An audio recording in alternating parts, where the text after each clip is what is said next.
Thank you for inviting me to your home, Paul. It's great to be with you. It's totally my pleasure, Neil. Thank you. It's great having you here. We talked in January about having a conversation about various matters, various metaphysical matters, one of which was the arrival and the transition and the departure of the 21st of December 2012. Of course, 2012 has been a big point in the calendar for a lot of people for many years now. On the surface level, one cannot help but notice that it came and went. Evidently, a lot of things for a lot of people are rather still the same as they were before, aren't they? What did you feel when that day came? Yeah, well, it's interesting because I actually had a ceremony here in this very room that we're sitting in with a whole bunch of people who came together to celebrate on the 21st of December. And it's funny because in my life, half the people I know are of the opinion, wow, there was nothing that happened on that day. Mm. And then the other half of the people I know are like, oh my God, everything shifted, consciousness just really expanded and all that. And so it really depends who you talk to about, what actually happened. But one thing that I've noticed is that, and I've been saying this to people, that whole process that we've all been, to whatever degree, postponing, coming to terms with, whether it's looking at our shadow or dealing with our dysfunction or stuff we've been just postponing till tomorrow to look at, it really feels like that's becoming more and more impossible to do, that any of the stuff that we really have to look at as far as dealing with and assimilating into our wholeness, that's there's no getting around coming to terms with that. I've seen a very similar thing. If somebody were to say to me, well, what characterized 2012 and the end of that cycle for you, it was that people's stuff came up really hard and fast from the depths, really. Yeah, exactly. And I heard so many stories about men saying, I can't do this job anymore, I don't want to do it, I want to get out of the workplace, or women's, I don't want to be with this man anymore, or someone who'd had an illness who had to face it, somebody who was in love with somebody who said, hey, I love you, I need just to tell you, whatever that big dramatic thing was, usually a difficult thing, usually something that they were unsure of. A lot of that stuff just blew up in people's faces, and the people who'd been kind of working at it, it worked out all right. The people who'd been spending the conscious energy in a certain manner to look at those things, as that energy came and brought it to the surface, it was beneficial, whereas the people who had been absolutely blocking it had a really difficult time, because that stuff resisted their attempt to block it, and just there was nothing they could do. That energy came and changed people's domestic situations, the sleep patterns changed, the diets changed, the skin, the hair. Lots of different people experienced quite physical, dramatic things. It wasn't like this fourth dimensional ray came down, or the motherships landed, or the Pleiadian Brotherhood came and waved hello to us. Those things didn't happen, but I would say that what did happen was more dramatic than that, because people's personal lives really shifted, really transitioned, and it did seem to be around, I would say, October, November, December, critical time for that. A lot of people now are dealing with the aftermath of that and are asking questions of, well, I've dealt with what I don't want to do, and now I have to deal with the very tricky but lovely dilemma in a way of, what do I want to do? Yeah, no, totally. I mean, as you were talking, Neil, I kept on thinking, there are so many people in my field that I've known who've been really focusing for years on the whole December 21st, 2012 thing. And, under the context of, the light coming in. Another thing that I've noticed is that it seems like that the darkness, that you could say, like, even like this evil energy has become even more materialized, more manifest in a way that's impossible just to play an ostrich and ignore, but not only inside of each one of us, but out on the world stage. It's as if, archetypal evil has come out from hiding in the underground or in the corners or in the shadows, and is fully manifest, fully visible for anybody who has eyes to see. And that seems to be somehow related to the coming of the light, as if the light coming in is making the darkness visible, and that something is actually being shown to us in that process. Well, it forces people to consider what are the positives and negatives in their life. The typical Christian version or interpretation of evil is not something I buy necessarily, but we can use the word evil as a shortcut, I guess, and everybody understands what that is. But that destructive, malevolent force in people's lives, I agree, does indeed seem to be more evident, as it is, of course, on the television and in the newspapers and on the radio or whatever. There's no doubt about it. And it's kind of difficult to ignore now. And as you say, even those who have successfully used the head in the sand strategy for the whole life are finding that that's not really feasible anymore. They are being compelled to look at the things that cause pain, to look at the things that symbolize their own darkness. In thinking about that, it makes you contemplate the relationship between internal shadow and external shadow. And whereas perhaps somebody like you and I, that's our business, that's what we do, I am finding that this part of my work is actually a very common contemplation at the moment, in that even almost the man in the street is starting to consider the relationship between all the bad things in the world and the unacknowledged, unconscious things within themselves, which I think is just a wonderful thing. Yeah, and I mean, what you're describing, how what's playing out in the outer world is somehow correlated to, or like a reflection of what's happening inside of us, that's a description of a dream.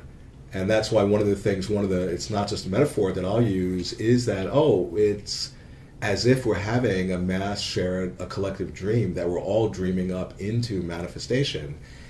And the interesting thing is, when you see what's happening in that way, and I should also add the language of dreams, or it speaks in the language of symbols. When you see the world as if it's a dream, you discover, wow, so here this darkness, this shadow, this evil is manifesting, that's a reflection of something in us, so it's actually revealing this hidden part of ourselves to us. So one other way of saying that is that encoded in this seeming manifestation of the darkness of evil is actually some form of blessing that is actually potentially helping us to wake up. That's a radical point of view. I smile when you say that, because we're placing our hands on the same sacred object of wisdom here, aren't we? We're standing around this circle and we're putting our hands on it and we're seeing the same thing. There's absolutely no question in my mind anymore that the destructive, negative, malevolent parts of the universe are gifts of revelation and insight and divinity wrapped in this rather unpleasant crisis packaging, And it's usually some sort of collapse in somebody's life. Most people can identify with what it means to lose family or lose a loved one in a relationship, or to be in a relationship that finishes, obviously a sadness and a melancholy in that. Everybody knows what that feels like. And things in the commercial world, like difficulties in business and bankruptcy and so on, those things inevitably bring people to a new point of perception through absolute necessity. And in the groups that I speak to and the individuals that I speak to, most people will tell me some sort of story along those lines. I'm sure you must come across this. And they'll say, at first it was a disaster, at first that was it, I was at the bottom, life was over. But as is so often the case in life, you have to touch the bottom before you can push back up again, right? Yeah. And then as they did that, as they surfaced and drew air in, they thought, wow, that was so important, because it gave me a radical course correction. I'm not a businessman. I'm not just this guy. I'm not just this woman whose life is difficult and thorny. I am an amazing, incredible, sacred entity on this massive adventure. And it takes a lot of self-belief and persuasion of ourselves to accept that. Because for a lot of men, particularly in the 40s and 50s and 60s, that is just a dream. That's nonsense talk. That's woo-woo, new age, hocus pocus. But there is this cohesion in the shadow and in the darkness and in the destructiveness. There is something valuable there that we can't ignore. Yeah, it's so funny. Just as you're talking, I mean, it's so activating my psyche, because you're really speaking the same language, and it makes me think like, one of the things that I think about a lot is that so here, as a species, we're acting out on the world stage our unconscious in a way we're actually destroying ourselves. And that's beyond debate. When you think about it, we're destroying the biosphere, the life support system of the planet. But I point out that encoded in that process of destroying ourselves, that we're actually potentially teaching ourselves how to not destroy ourselves, which we clearly haven't understood yet, or we wouldn't be destroying ourselves. So the point being that encoded in our acting out our unconscious shadow part is something being shown to us, but it's very quantum in that, well, will we destroy ourselves or will we wake up? Well, just like is light a wave or a particle, that's what I mean about it being quantum, in that, well, it depends how we observe it, how we dream it. It depends if we recognize what's being shown to us by actually what we're dreaming up. And that's really, we both have our own particular ways of saying that, but that really is the question. Are we going to recognize what's being shown to us?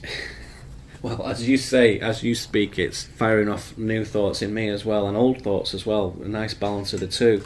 I have to observe that with that witnessing of destruction, what we start to understand is what is the place of destruction in the universe. And as I have said recently to people, just as a very simple metaphor really, that destruction can be a wonderful thing.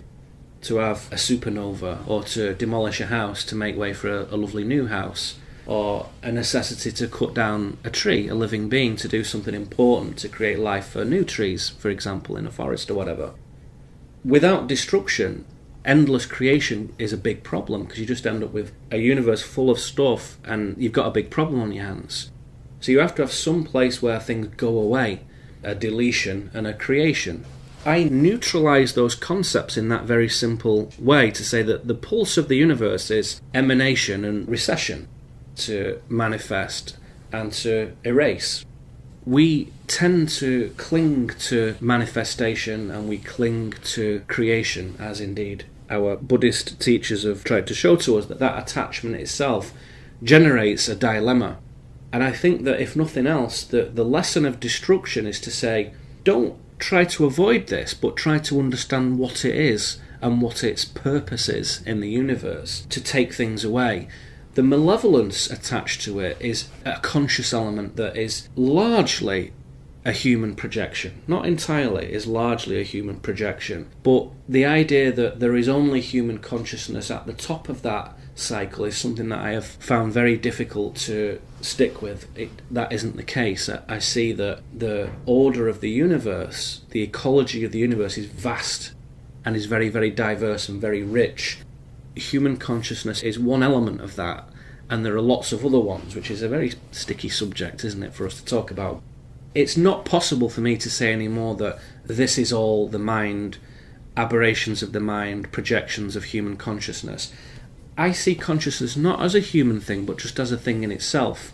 And there is, as you put it, this quantum element of consciousness, which is particle at one point, wave at another point as necessary.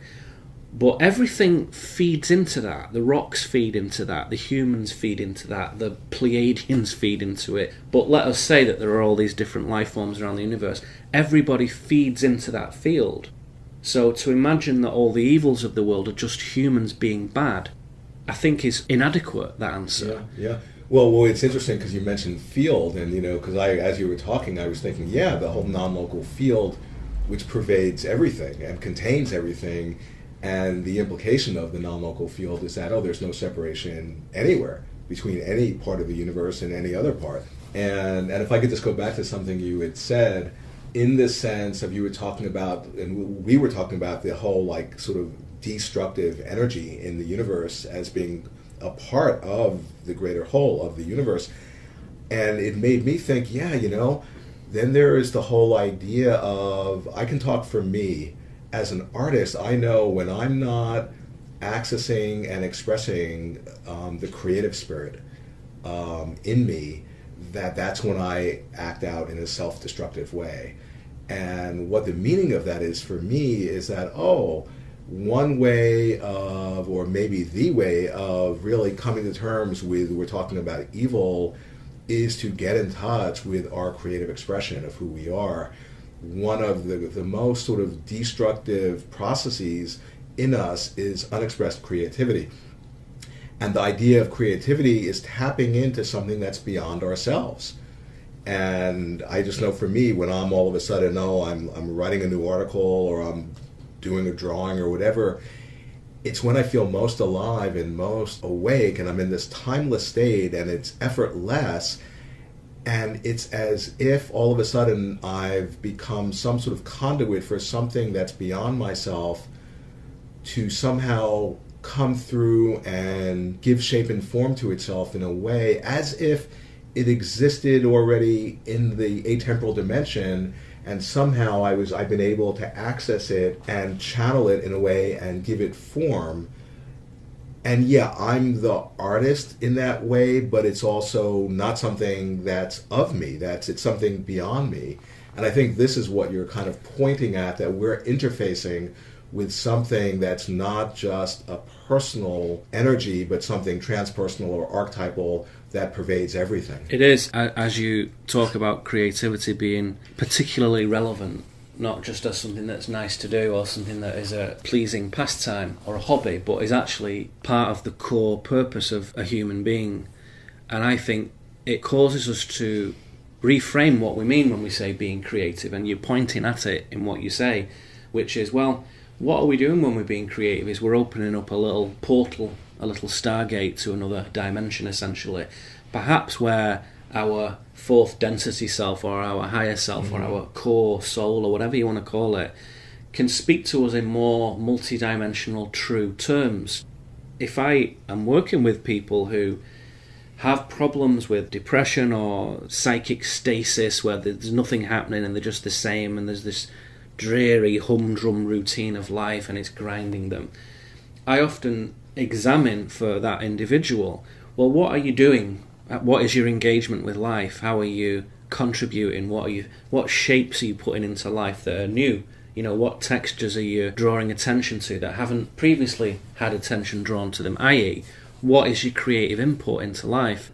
Where there's none, people can easily fall into not being creative, because I have to say that what I term the control system discourages creativity to a very large extent, and instead replaces it with heavy consumption, doesn't it? It saturates us with images. You go to the store, you go to the computer store, you switch on the television, and there's all these colours and shapes and sounds and music and culture and all this stuff dripping from the page and the screen. But we're not being asked to participate in that, we're just being asked to drink it up, to just consume it.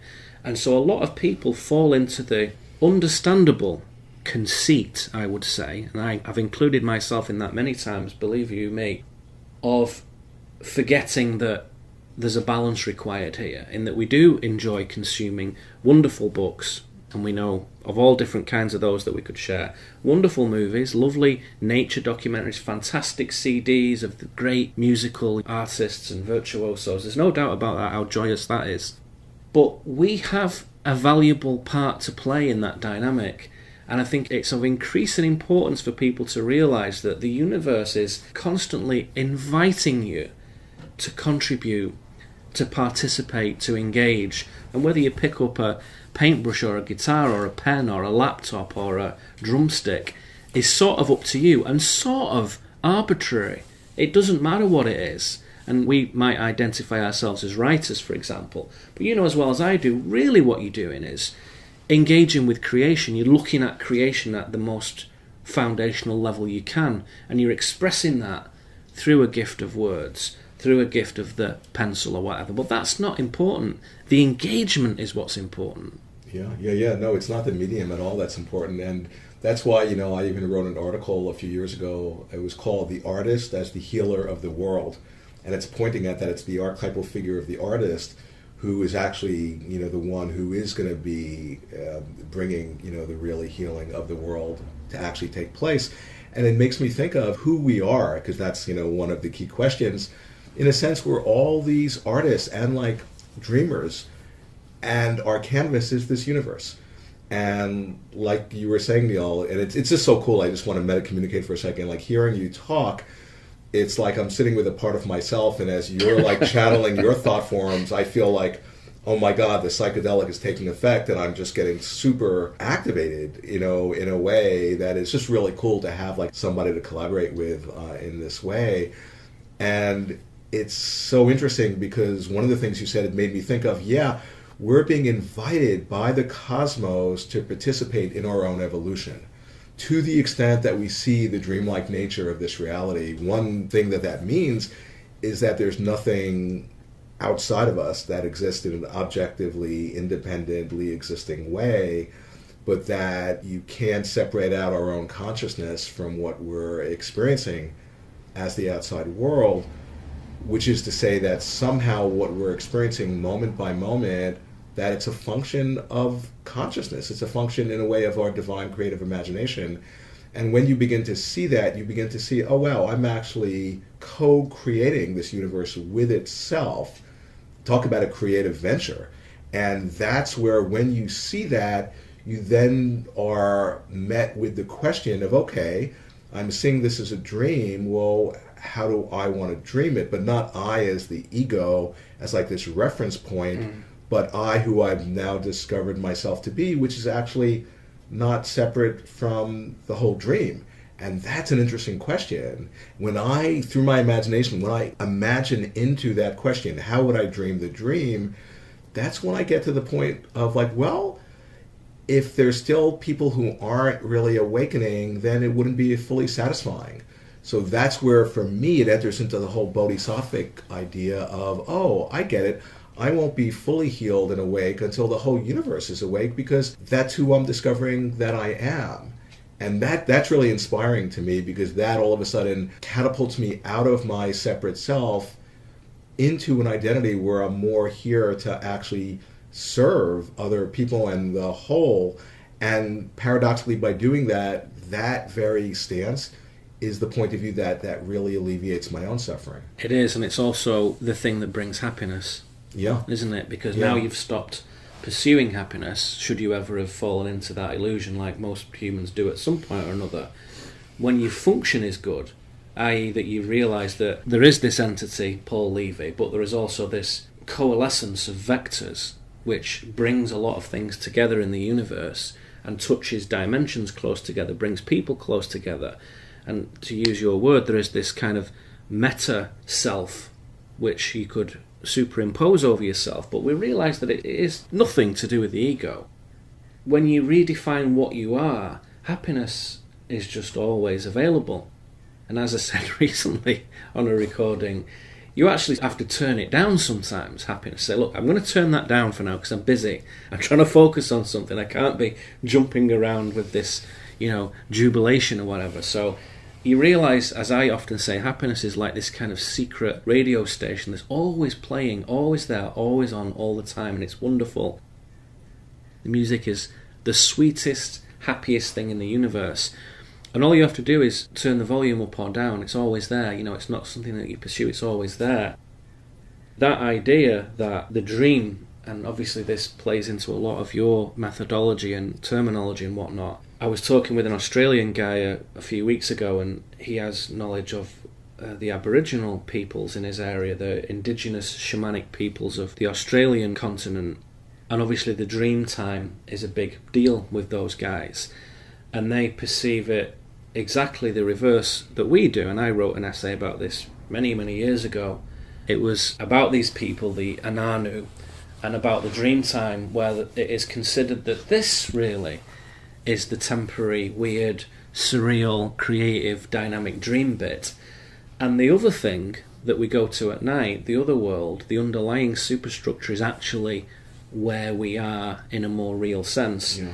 And so that turns one on to the idea that these guys who were thinking this 40,000 years ago, before anybody was even interested in writing it down, were saying the dreamlike nature of this is here to show us the power, the effects, the depth of consciousness and what it actually can do to the universe. And I have found that creation is a work in progress, and that this great divinity, this great source has said, look, this isn't finished, guys. This is still going on. The process is evolving, and you're part of it. The invitation is always open, because it's a hell of a lot better when you participate in it. And so the evolutionary refinement of the universe is as reliant on us as it is on the stars, the planets and the oceans and the birds and the other life forms in the universe. It says, if you take part in this, it makes for a better creation, a better music. We can't not take part in it. It's like... But that's what creates the dissonance, isn't it? Because, as you say, fundamentally you cannot choose to opt out, really. But when you do, when you try and cocoon yourself away from it, that's what starts to create the problems, isn't it? Yeah, no, exactly. That's the place where then all of a sudden, because we're somehow not awake to that, we're actually participating and actually co-creating with our experience. That's when our experience will shapeshift and become negative or destructive or problematic, or will develop symptoms or whatever. But when we actually begin to wake up to, oh, I get it, moment by moment, I'm actually participating in the experience of myself and of actually co-creating myself through the divine creative imagination, or whatever you want to call it, that's when you all of a sudden can connect with your power in a way where, instead of your own intrinsic, you could say, genius being turned against us in a self-destructive way, you're able to tap into it in a way that serves you and that serves the highest. And that requires a shift in perception, where you give yourself permission to be creator, and you give yourself permission to channel this divinity through yourself and say, maybe it is okay that I can change the dream. It is suggested to us through our lives that it isn't okay to change the dream. Yeah. And the only way to do that is to work very, very hard until you're 65 and then retire and go and play golf in Florida. That's the dream of the system. Yeah. It takes a radical move of consciousness that perhaps some people, perhaps yourself included, naturally it was okay for you to make that radical move. But for a lot of people who have heavy investment in the system, to believe in themselves that they have the authority to change the dream is quite a shift, isn't it? Yeah, well, it's interesting because, I was interviewed like a few weeks ago by someone, and we got exactly to this point where I began talking about, and then once you see the dreamlike nature, you can change the dream. And he responded in the interview like, well, how come you'd want to do that?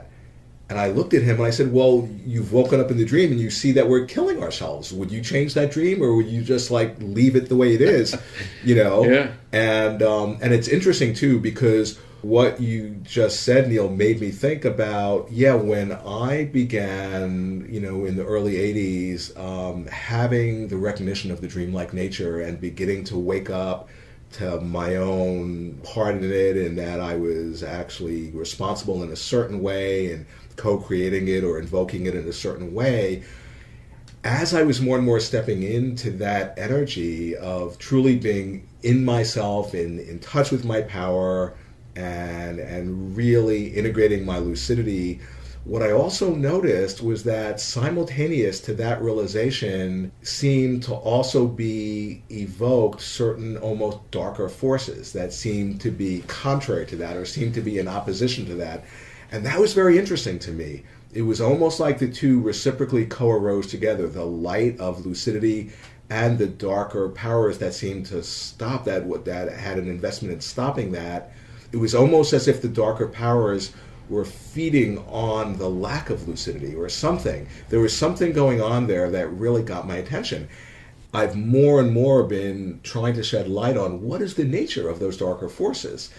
And one of the things, just in real simple terms, that I've discovered in my own process is that, it doesn't seem to be an error that there are these darker forces, that seems to be almost part of the deeper cosmic equation that's important for us to really understand. And just let me interject at that point.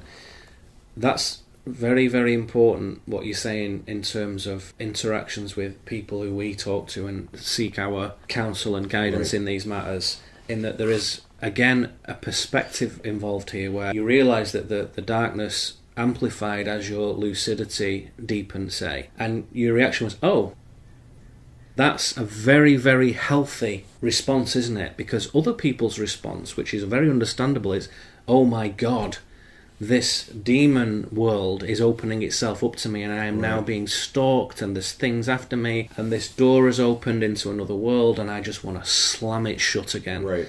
Yeah, and it makes me think of, I just remember after I had, this whole awakening experience in 81, and then very quickly that door opened and all the darker forces came in, and I remember I was fortunate to connect with these great spiritual teachers from Tibet. And I would see them all the time, and, because I was in so much pain and suffering, and I would share with them the fact that there were these darker forces and demons that were really like troubling me or disturbing me or just in my awareness. And they kept on saying, oh, well, it's because you have such potential for light that the darker forces are even interested. That if you didn't have such a potentiality for light, they wouldn't be at all interested to come and hang out with you.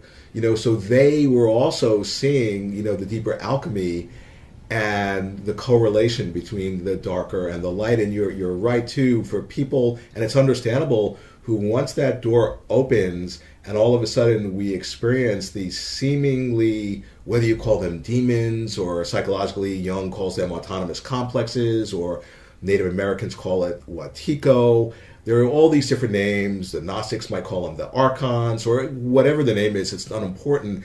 But you're right that if we then, resist them and close the door, and then we're fighting against them, that unwittingly is feeding them. That they're actually here to show us something.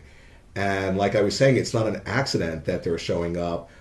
But if we can somehow get in relationship with them in a way where we receive what they're revealing or the message, they can actually feed our light. And that's very interesting to me. It is, because you flip in the dynamic. What I see for a lot of people is that when they realise that there are these negative entities in the world that, as you say, we have all these different words for and these different terms for, which in the mainstream are meant to not exist, of course, or at best they are a psychological faculty of the mind. There's some aberration of the brain or whatever.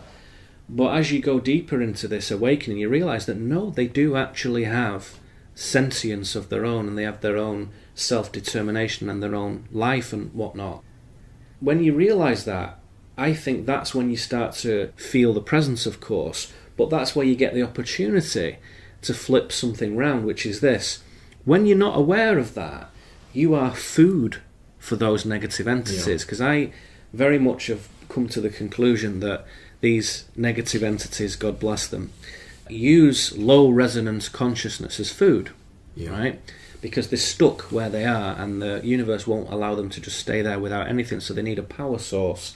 So they use low resonance consciousness, of which planet Earth at the moment is a super source of that stuff. And as soon as you question that equation and you turn to face them and say, hey buddy, who are you? What do you think you're doing? Because I'm a sovereign being, self-determined. They're losing a unit of resource there. They're losing a node on their network. And so they react to that. And so the reaction is something that is a good thing, because you flip it around.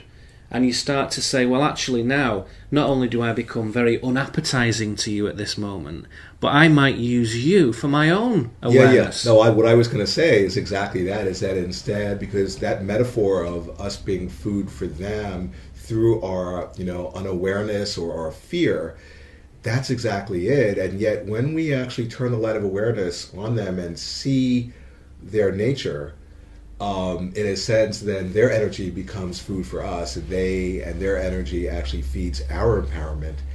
And so it's interesting, because I just wrote a book about the importance of shedding light on the darkness. That, because I know so many, I think we probably both do, like, really well-intentioned, these new age metaphysical people who are really into the light, but they don't want to at all have anything to do with the darkness, because God forbid, if I put my attention on the darkness, they tell themselves a story that's going to feed the darkness. But what they don't realize is that because they're avoiding the darkness out of fear, that's actually feeding the darkness. The idea being that if you see the darkness, if you put your light of awareness on it, and then, like you were saying, as a sovereign being, we then have a choice. Well, once we see it, of course, you don't want to become overly fascinated by the darkness because that feeds it, but you don't want to avoid the darkness. But when you actually see its nature and how it operates, then as a sovereign being, we can choose how do we want to invest our awareness. And at that point, we can decide, I want to create the world I want to live in. And that's actually to really dispel, the darker forces. Yeah, thank you. Yeah, that is so good. When you see these extraordinary orders of nature which are undocumented in the mainstream, when we encounter those beings, I think that we have a very amplified tendency to go one way or the other, to say, oh my God, this is a nightmare, right, I'm not doing this anymore. Or to go warrior style, I will destroy you, I will combat you, I will take Christ's silver sword and cleave forth to... Both of those things, to submit or to dominate or to retreat or to surge forward, create dramas and difficulties. And I think one of the things, again, is embedded into what we've said, which is to go, interesting. To have the sort of Sherlock Holmes attitude, to not get all excited and get our knickers in a twist about a situation, but be absolutely super cool and just witness it and say, that's interesting. Yeah. And that neutrality, I mean, it is coolness, but that neutrality suddenly creates this great balance and equilibrium which withdraws you from that equation of polarization, doesn't it? Yeah. You're not polarizing yourself anymore. You don't go into retreat. You don't go into combat. You stand at, as the Native Americans say, you stand at the center, which is the point of power. In the eye of the hurricane there, you're at tremendous stillness, and yet you can draw on this enormous power of all the wind and the tremendous energy that surrounds you. Yeah. No, that's so good, because what you're saying, it makes me think, like I've been really thinking a lot about how like this evil that we're trying to like come to terms with, that it feeds on polarization, that's its signature. And so if we try to fight it, we've already lost. And it makes me think of a couple of things. The first thing, one of my teachers from Tibet was here a number of years ago, and he was giving this empowerment, like this ceremony, where he transmits blessings. And it was a particular ceremony having to do with, it was going to dispel black magic. And he, during the empowerment, he gave the instructions, and he actually confided in us. He says, this empowerment won't really dispel black magic, because to even think that way is to be under the spell of black magic, because you're making it real.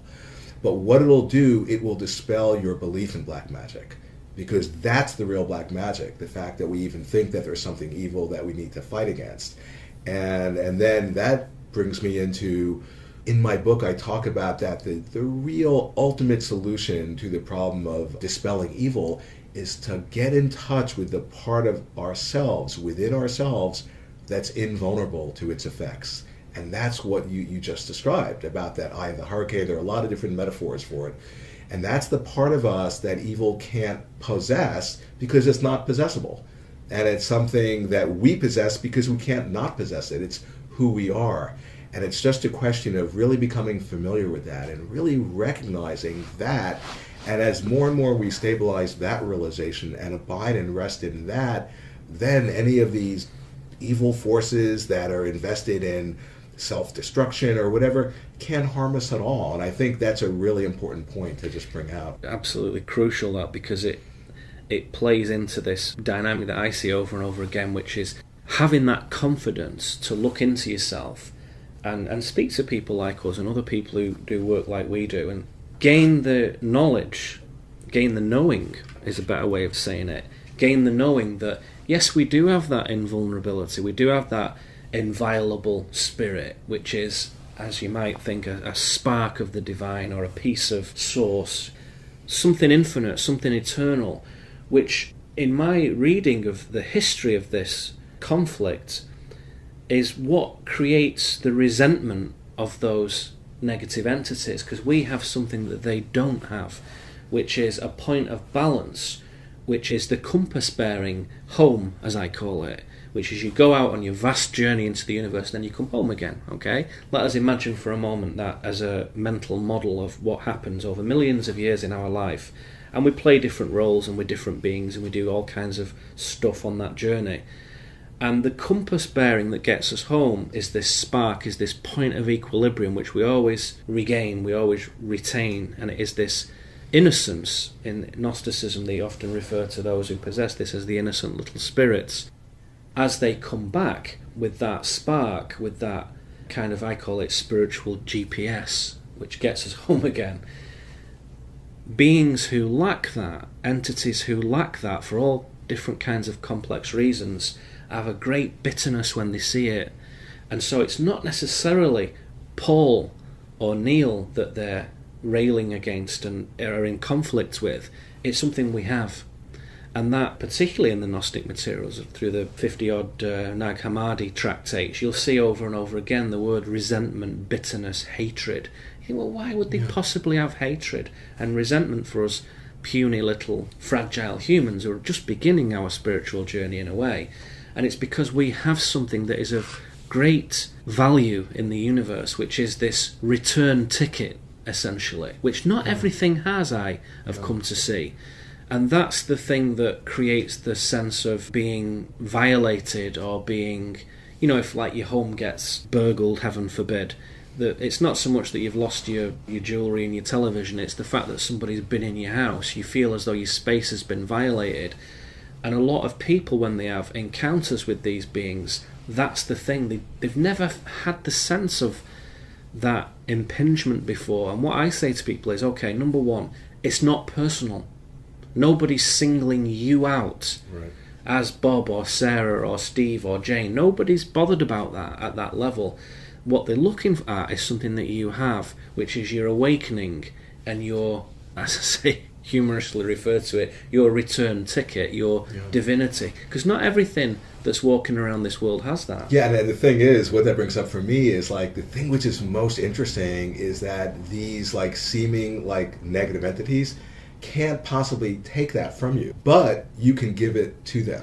That's the trick of consent, isn't it? To say, operating at their level, which is, and I use this word advisedly, a higher level, they are required to have our consent to have anything from us at all. So they trick us into giving away our consent, don't they? Yeah, and that's why one of the key things is because what we're describing is a process that not only happens in and over time, but it's an atemporal process that is happening outside of time.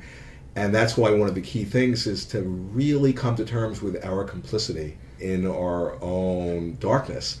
You know, and that's something that's so hard for people to see. There's like a counter incentive that's built into that because it'll create a form of trauma. It creates a form of PTSD to see, oh my God, I must have been out of my mind or besides myself to actually be supporting this particular situation or behaving the way because I have. we're asking people, aren't we, to look at something very difficult, to say, complicity, you have been involved in this, as you say, you have been giving away your consent, you have been forfeiting your divine creational abilities and handing them over to something else. Yeah, and then in doing that and feeling like you're a victim at the same time. So it's such an incredible situation, and this is so interesting because what you're describing, it makes me think of, you know, like we were talking before we had coffee, and I was saying, oh yeah, I just, you know, much to my surprise, I've discovered the Kabbalah, which was something I was really, you know, I had a little familiarity with, but not much,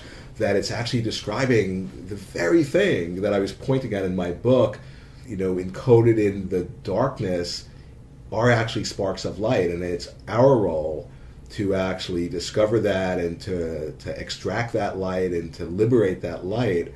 It all comes back to, you know, in alchemy or different wisdom traditions, they'll talk about the coincidentia oppositorum, the coincidence of opposites.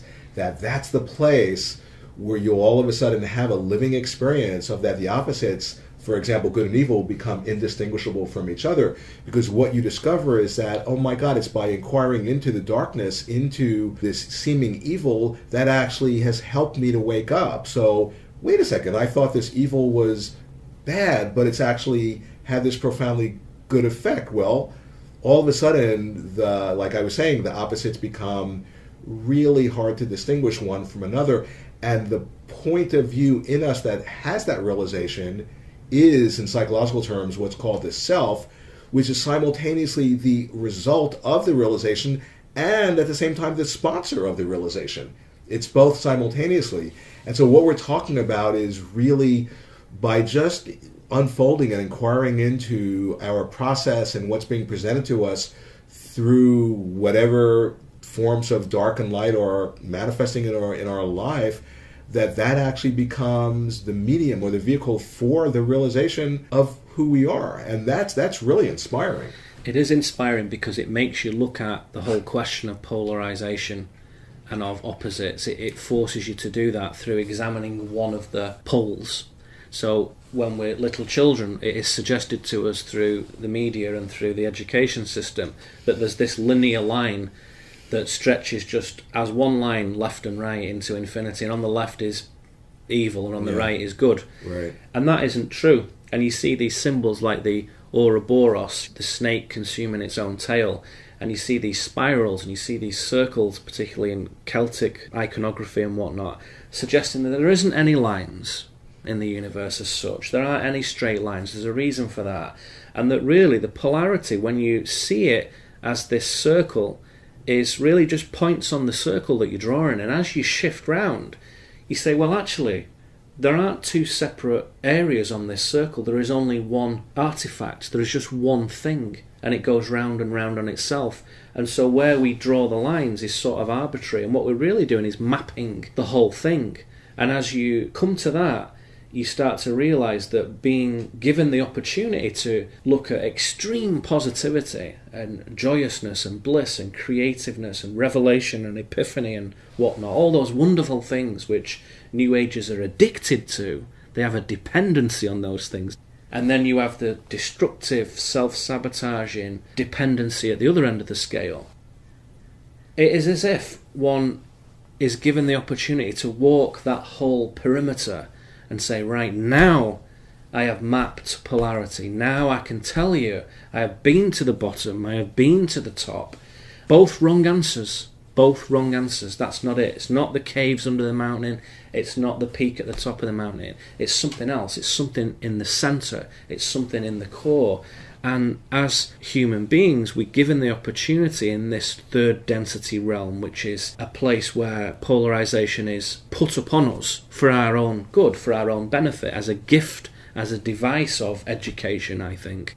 And the sooner you realise that it is you who determine that point of equilibrium and that centre point, the less you feel dragged and the less gravitation there is to say, oh God, I must pursue happiness and joy and bliss all the time, or I must fight evil with my magic wand or whatever. You're not drawn into those deceptive endeavours anymore. You realise that that is part of the teaching to say polarisation isn't real. It's a device, it's a third density temporal device to teach you about consciousness. It doesn't have reality. And so throwing yourself into conflict, as well intended as you think that might be, is foolish. Yeah. And it's interesting because it makes me think, hearing you talk about, that's an example of like encoded within this seeming problem. In other words, polarization is actually some form of teaching or some form of blessing. And again, I find myself contemplating that, at least in my own work. And in just also hearing you talk, Neil, like I feel like what we're doing is an example of what I wanted to talk about next, which is, it's all fine and dandy for one person to have some form of lucidity and awakening and realization and all that, but there's something about when you actually come together and connect and hang out with other people who are also awakening to the dreamlike nature, and you're able to, it's what I call to conspire, to co-inspire each other, like the two of us are doing right now. And this is, in Tibetan Buddhism, they'll talk about the Sangha, the community, the three jewels of the Buddha, Dharma, Sangha, the teacher, the teaching, and the Sangha is the community. And I don't think of it in a traditional way of just people coming together who are practicing, Tibetan Buddhism. My favorite definition of the word bodhisattva is it being in the process of awakening. And who among us is not in the process of awakening? And when you connect with each other, in that way where you actually experience, oh wow, if I actually am helping this other seemingly other person awaken, I actually get as much benefit as they do, because ultimately we're not separate. Then all of a sudden we can continually help each other to discover that we're all on the same side. We can activate the genius, the collective genius, in a way where the whole is greater than the sum of its parts. And that's really what's being offered to us through this evolutionary impulse that we're participating in, and that's being offered to us by the cosmos, is to actually come together and connect with each other, help each other to awaken. It's what I call to dream ourselves awake. And one way to understand that is through the creative imagination. It's just imagine, you're in a dream at night and you have lucidity. You've woken up to the nature of your situation that you're dreaming. Okay, that's great, but yet there are all these other dream characters in the dream, aspects of yourself, but imagine connecting with another one of them who's also becoming lucid, and imagine connecting with 10 others of yourself, or 100 or 500, and they're all just parts of yourself that are actually awakening to the nature of your situation, which is that you're in a dream. And you imagine coming together and you actually co-contemplate together what you're realizing. That is, that this universe you're in is just a function of your own dreaming, of your own consciousness. That's when you discover you can actually configure yourselves together, activate what I call our creative power, the sacred power of dreaming, and actually change the dream. And what I just described in the night dream, that's what's available to us in the waking dream. That's a very powerful thought for a lot of people to think about. It brings to mind a very practical question as well, which is, people intellectually will go with the idea that we're not separate and that we're all one, and namaste and hello, another me, and all this, and all that, right? Yeah, and say, oh, Paul Levy, he's my favourite piece of me. He's a great entity, right, component, great. And we have a certain privilege in the way we've decided to create our life, which is we meet with other people who speak philosophically and spiritually and metaphysically and all these things quite often. Mm-hmm. And we communicate and email and everything like everyone else, but we meet as well. We meet with people, right, in the flesh. Do you think that's important? Yeah. I totally think that's important. I mean, I think there's an actual teaching of the Buddha where he basically, some sutra where it's basically translated as don't hang out with fools. And the idea being that it's really important who you hang out with and who your company is. And in the sense that it's kind of like a contagious energy. When you hang out with people who are really asleep, and particularly there's something that happens when you bring our species together where we all inform and influence and affect each other, and it's almost like we reinforce each other's either awakening and or unconsciousness, and in a way where we feed off of and into each other's unconsciousness or awakening. And so when you hang out with a group of people who are actually asleep, if your awakening is really stabilized, it's not really going to affect you.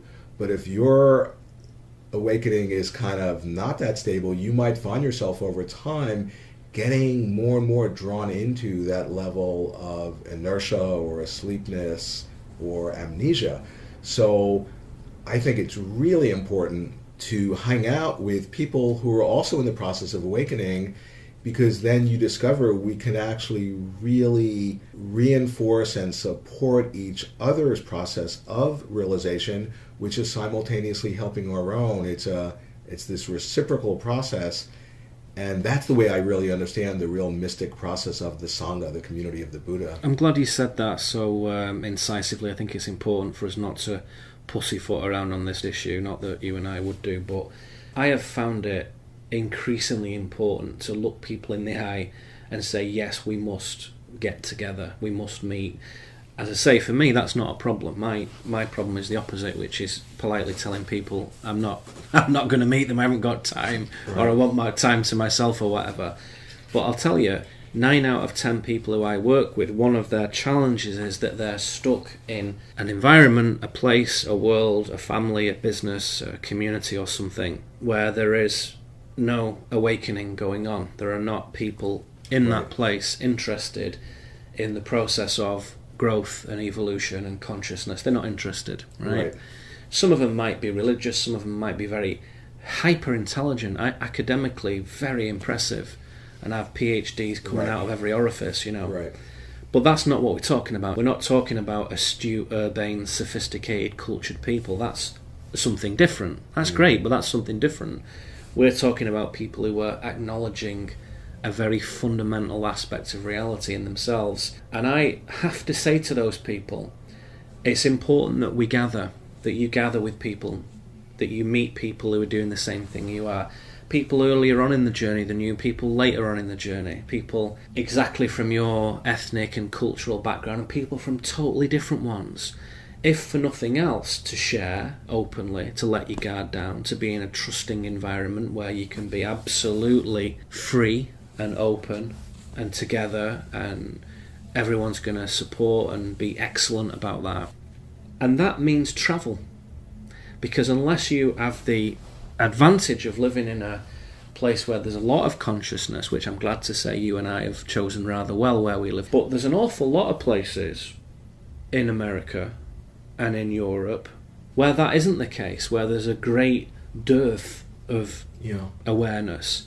And I have to observe, I'd love to hear what you think about this, Paul, I have to observe that the land itself seems to promote consciousness and evolution and awakening in certain parts of the world. And I can look at the Pacific Northwest, for example, and even in places where they're not articulating in the way that we are now, I can feel the arising of consciousness. I can feel the lucidity increasing. I can feel it, even when people aren't saying anything about it. And then I'll go to another part of the world. I'm not going to name them because some wonderful people listening to this might live there.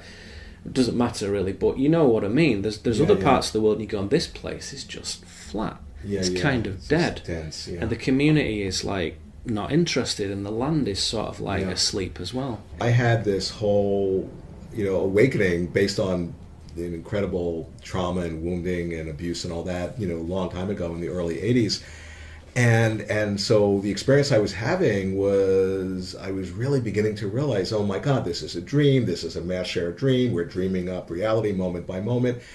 And then I realized, okay, great. And at that point, it was probably a quarter that could get me a cup of coffee. Like, what was I going to do to make a living, to support myself in this dream?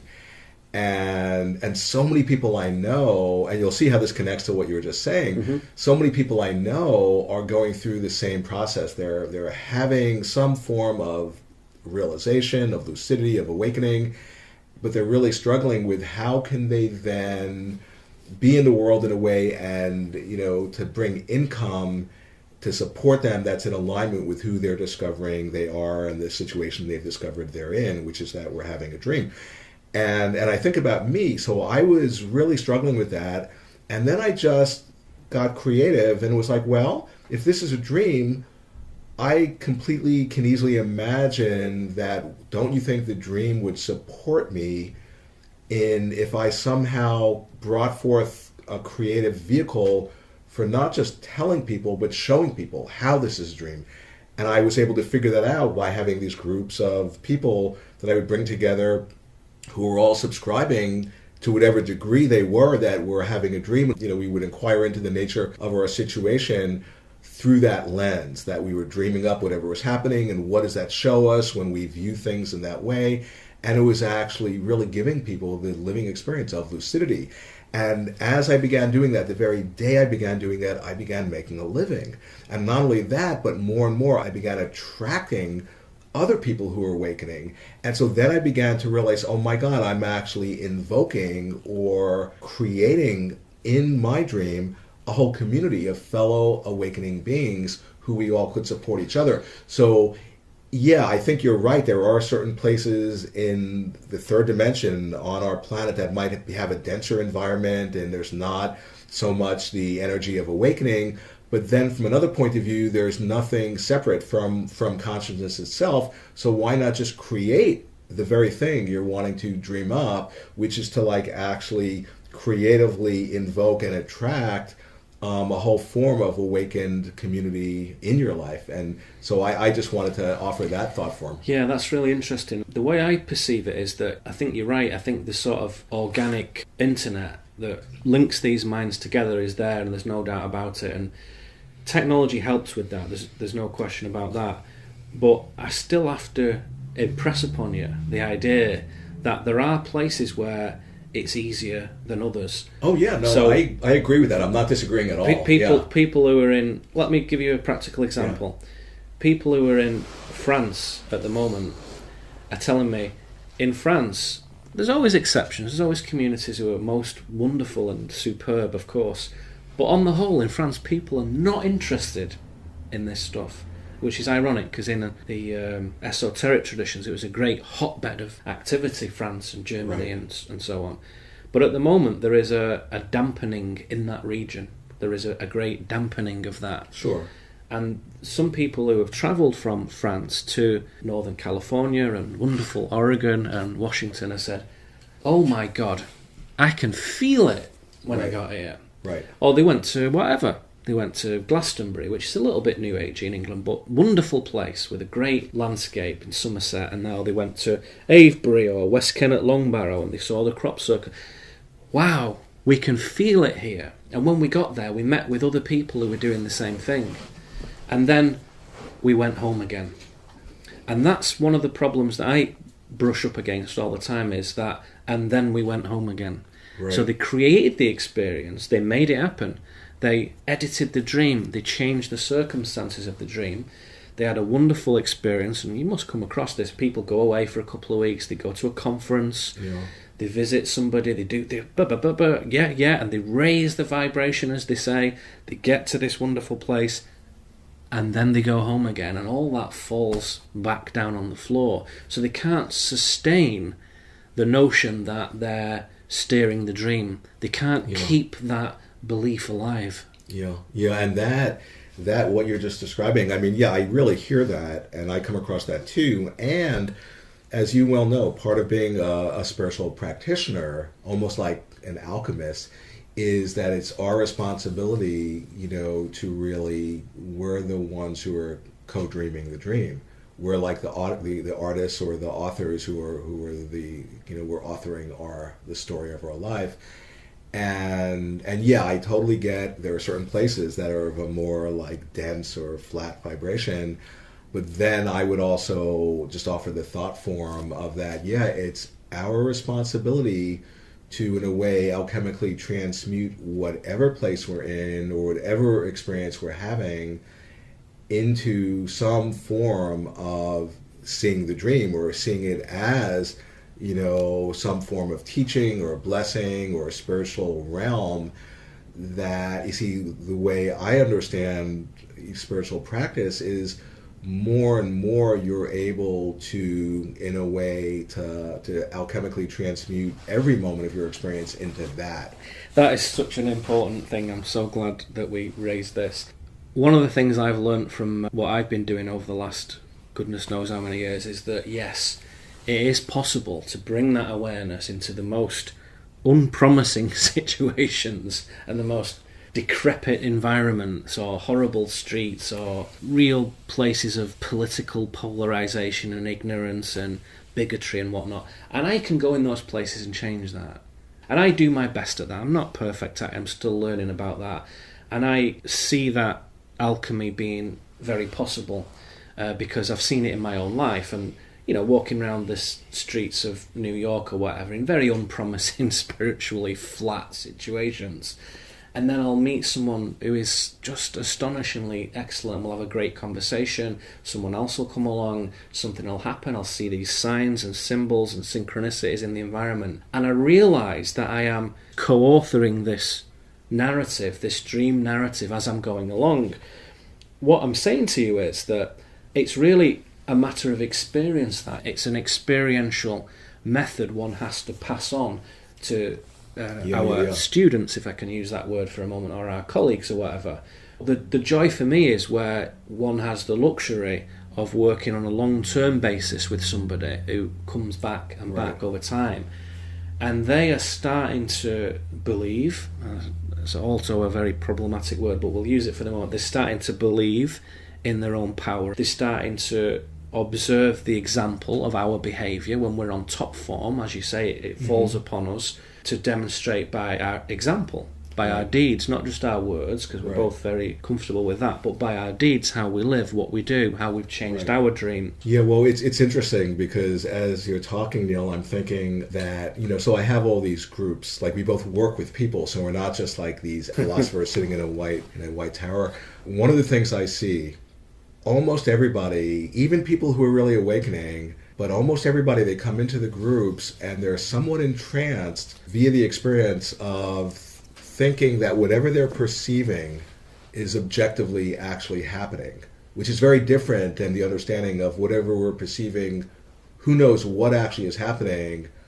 I'm not in the position to know what's happening, but I'm in a position to know what I'm perceiving is happening. That's very different than, this is what's objectively happening. So on the one hand, so many of us are entranced by this seeming objectivity of what they're seeing. But the other thing I wanted to bring in, which I think is an important just thought form maybe for contemplation as we approach the end of our dialogue together, and I always go back to the dreaming, to in a dream. If you're in a night dream and you hold a particular viewpoint, whatever the viewpoint is, the dream, which is nothing other than an actual reflection of your own mind, will have no choice but to spontaneously shapeshift and instantaneously reflect back the change in viewpoint. So, or whatever your viewpoint is before you've even changed it. So the idea being this, that if you have a particular viewpoint in the dream, you're going to dream up the dream to offer you evidence to confirm the viewpoint. And then you become entranced thinking, well, no, it's correct what I'm seeing. It's obviously objectively happening because now I have proof that's confirming to me the actual objective truth of what I'm seeing, which makes you even more entrenched in seeing it through that viewpoint, which then instantaneously brings even more evidence in a self-perpetuating feedback loop where we become entranced by the genius of our own capacity to create reality. That's the thing that I try and share with the people I work with, which is if somebody says to me, we appreciate your knowledge, we appreciate your philosophy, but, I'm stuck here in North Dakota, there's nobody to talk to, there's nobody interested, there's no community. Well, that's because that is what you're exploring in your narrative. The reality that you're manufacturing is one of isolation. You are exploring separation. You have created a real, in quotes, life where you are isolated. You are on your own. You are separated. It is difficult. And that is what you've created. So there's no argument there. But do not doubt for a moment that you couldn't up sticks, go somewhere else, and be bombarded with wonderfulness and dynamism and colour and enlightenment and sharing of the most juicy and wonderful kind, if you so desired. And that's the thing, is that knowingness that is available. And that takes practice, doesn't it? You can't just flip the switch on. It's not just something that's an intellectual insight, but it definitely, that's why in Tibetan Buddhism, I do hours of what's called practice every day. It's like, it's something that you just can't study in a book or like even imagine or just intellectually understand, but it is a form of real practice. And that's the nub of it, isn't it? You can't do it with normal consciousness of just frontal intellectual mind.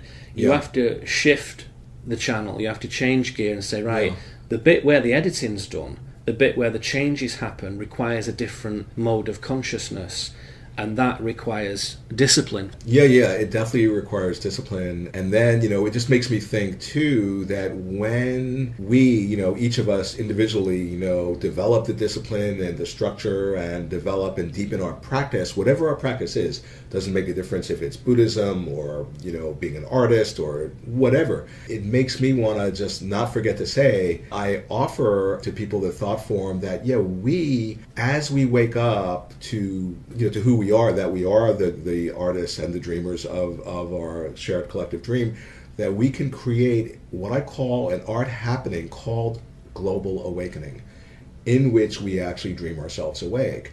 And that's not just some sort of like woo-woo, like new agey philosophy. That's actually what this whole thing is about. That's actually what's being offered to us. and that we can really connect with each other. Because one other way of describing what this whole thing is about is for each of us to, in a way, see through the illusion or step out of the separate self and to recognize, wow, we only exist not alien from each other, but related to each other, and that there's actually no separation between any of us. And as that realization spreads non-locally through the field, we then are actually potentially offered the role of changing the dream, which is, the evolution in action. And I just really wanted to offer that is something that is really being offered to us, that's available to us. And it's not available to us in the future like, it's available to us right now, that we can really step into this and find our own creative voice and connect with our own genius, our own, they call it the daimon, the guiding voice, the inner spirit, which helps us this etymologically. We then find our calling, our vocation, all these wonderful things. But if we turn away from that daimon, from that inner voice, that guiding spirit, it becomes negative and becomes a demon. Going full circle back to what we started talking about at the top of this discussion, what happened for me in 2012 is that cycle, that shift between the thought form and the manifestation, or the imaginal reality tunnel and the so-called consensus reality tunnel, the gap between the two halved. So I think now there's been an acceleration, a natural acceleration in this part of the system, in this part of the conscious game, to show us the reality of what you're saying, to say, okay, if you have trouble believing this, let me give you a helping hand. I will now halve the time that it takes for a thought form to become a piece of reality, as one would describe. Yeah, and I would say that what you just described, I would say, that's all just your imagination. Well, listen, I have seen that the gap between the imaginal and the actual is non-existent. It's all a matter of consensus. Yeah. That has occurred, and if for those dwelling and exploring the negative, that has definitely occurred, because it's smashed up right to the nose. And those pursuing truth or unfoldment or awakening are starting to see positive changes in their life. Things are actually shifting. I think that's the gift of this part of the cycle, is that only for those with a tremendous, what you might use a slightly old word, faith in this, have been having the consistency to live like that and take risks with the life and not live as normal grown-ups do, like you and I live a different kind of life. We've taken a risk to do that because we had faith in that process. For those who might not quite have had the luxury or power or privilege or choice of that faith, nevertheless, the universe is saying, let me make it really easy for you. I will now increase the power of thought as a manifest force in the universe, just so you can really see it. So temporality, the mechanics of time, has changed. 2013 is different to last year. So many people I hear, just coming back to the 2012 thing, are saying, time is quickening. It is. But it's not, if I might suggest, it feels like time is quickening. What it is that the distance between thought and manifestation is a lot smaller. That gives the impression that time is whizzing by like nobody's And the thing business. which is interesting is that, so then when you think about time, and who is Father Time but the negative father, Chronos, like chronology or chronometer, and the idea that, that's the negative father, in a way the antonym or the antidote to Chronos is synchronos, is synchronicity. Is the realm where all of a sudden, you begin to discover, wow, time is not in a sense linear, but like, wow, I'm having an inner experience, and it's like the universe is shapeshifting and configuring itself to actually reveal and express my inner experience. Like there's no difference between the inner and the outer. And so there's something, kind of breaking out of the spell of time that's really important. When I told that story about, I was having this awakening to the dreamlike nature, and how can I make a living? Let me teach that it's all a dream, and wouldn't you think the dream would support me? When I was doing that, I had to really, really trust that. I couldn't just be like 3/4 of the time teaching this as a dream, and then the rest of the time just like, not being sure. No, I had to fully step into that. I had to fully go That over is that so edge true. and step in That is so into true. that dimension. That is so true. I had the same experience as well, which is when I tried to hedge my bets, as it were, and I thought, well, I'll be 50% spiritual and 50% commercial, and then I'll change it to 70-30, and then it never quite hung together, it never quite happened. It required me, and I have this expression, to step off the train altogether. I had to get off. The train disappeared into the distance, and I'm stood there with the wind whistling around my feet thinking, well, now I've done it. Now I've really done it. Right. Let's see what happens. And blessed be, it's given me what I need. Sometimes I don't always get the things I want, but I do have the things I need. Right. And that mechanism, I'm pretty sure, is exactly the same for all human entities. Exactly the same, because it runs through one seam of consciousness, this abundance of the universe, this provision of the universe. I mean, that's a whole conversation in itself. But let us draw this to a close, and thank you for inviting me into your home. It's been great to have this is so fun. I mean, I just so love just hanging out with you and just contemplating together. I feel like so totally activated and inspired, and it's nice to get new vectors and new language on it as well. So there's a couple of things that you said, I thought, oh yeah, that is a great way of describing it, and that will go into my dialogue now. Yeah. And that's the beauty of doing this, is that we sharpen our blades. Yeah, exactly. No, I just so appreciate. We might have to do this again soon. Yeah, I think so. Totally, that would Brilliant. be so fun. Well, thank you again. Yeah, Neil, thank you. Totally. It wasn't like this fourth dimensional ray came down, or the motherships landed, or the Pleiadian Brotherhood came and waved hello to us. Those things didn't happen, but I would say that what did happen was more dramatic than that, because people's personal lives really shifted, really transitioned, and it did seem to be around, I would say, October, November, December, critical time for that. A lot of people now are dealing with the aftermath of that and are asking questions of, well, I've dealt with what I don't want to do, and now I have to deal with the very tricky but lovely dilemma in a way of, what do I want to do? Yeah, no, totally. I mean, as you were talking, Neil, I kept on thinking, there are so many people in my field that I've known who've been really focusing for years on the whole December 21st, 2012 thing, and under the context of the light coming in. Another thing that I've noticed is that it seems like that the darkness, that you could say, like, even like this evil energy has become even more materialized, more manifest in a way that's impossible just to play an ostrich and ignore, but not only inside of each one of us, but out on the world stage. It's as if archetypal evil has come out from hiding in the underground or in the corners or in the shadows, and is fully manifest, fully visible for anybody who has eyes to see, and that seems to be somehow related to the coming of the light, as if the light coming in is making the darkness visible, and that something is... Thank you for inviting me to your home, Paul. It's great to be with you. It's totally my pleasure, Neil. Thank you. It's great having you here. We talked in January about having a conversation about various matters, various metaphysical matters, one of which was the arrival and the transition and the departure of the 21st of December 2012. Of course, 2012 has been a big point in the calendar for a lot of people for many years now. On the surface level, one cannot help but notice that it came and went. Evidently, a lot of things for a lot of people are rather still the same as they were before, aren't they? What did you feel when that day came?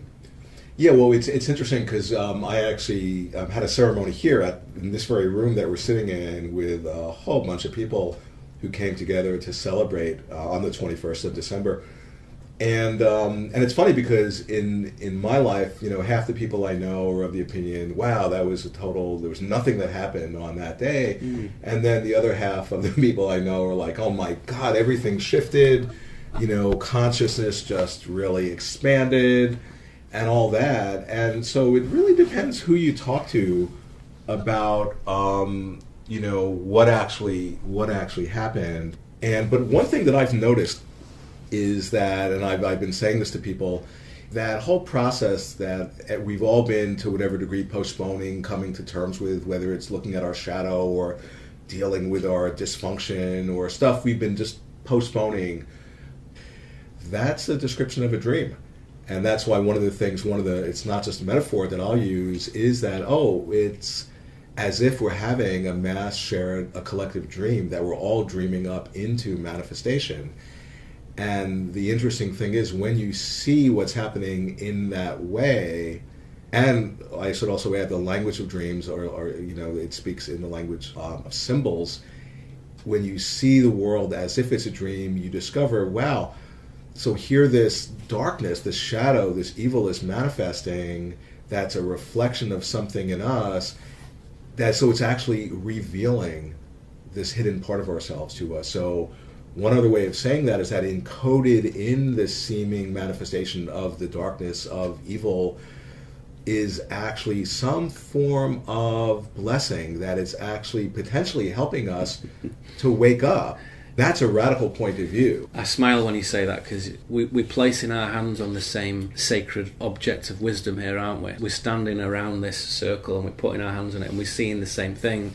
There's absolutely no question in my mind anymore that the destructive, negative, malevolent parts of the universe are gifts of revelation and insight and divinity wrapped in this rather unpleasant crisis packaging, And it's usually some sort of collapse in somebody's life. Most people can identify with what it means to lose family or lose a loved one in a relationship, or to be in a relationship that finishes, obviously a sadness and a actually being shown to us in that process. Well, it forces people to consider what are the positives and negatives in their life. The typical Christian version or interpretation of evil is not something I buy necessarily, but we can use the word evil as a shortcut, I guess, and everybody understands what that is. But that destructive, malevolent force in people's lives, I agree, does indeed seem to be more evident, as it is, of course, on the television and in the newspapers and on the radio or whatever. There's no doubt about it. And it's kind of difficult to ignore now. And as you say, even those who have successfully used the head in the sand strategy for the whole life are finding that that's not really feasible anymore. They are being compelled to look at the things that cause pain, to look at the things that symbolize their own darkness. In thinking about that, it makes you contemplate the relationship between internal shadow and external shadow. And whereas perhaps somebody like you and I, that's our business, that's what we do, I am finding that this part of my work is actually a very common contemplation at the moment, in that even almost the man in the street is starting to consider the relationship between all the bad things in the world and the unacknowledged, unconscious things within themselves, which I think is just a wonderful thing.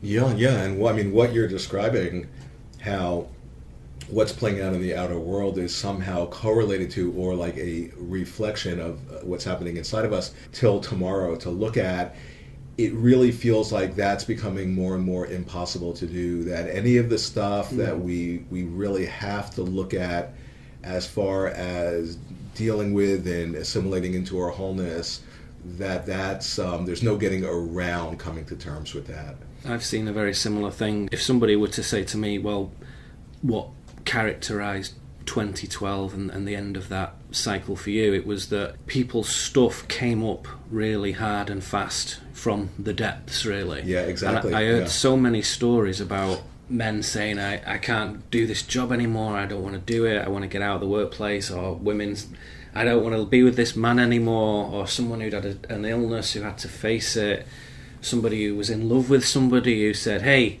I love you, I need just to tell you, I need, whatever that big dramatic thing was, usually a difficult thing, usually something that they were unsure of. A lot of that stuff just blew up in people's faces, and the people who'd been kind of working at it, it worked out all right. The people who'd been spending the conscious energy in a certain manner to look at those things, as that energy came and brought it to the surface, it was beneficial, whereas the people who had been absolutely blocking it had a really difficult time, because that stuff resisted their attempt to block it, and just there was nothing they could do. That energy came and changed people's domestic situations, the sleep patterns changed, the diets changed, the skin, the hair.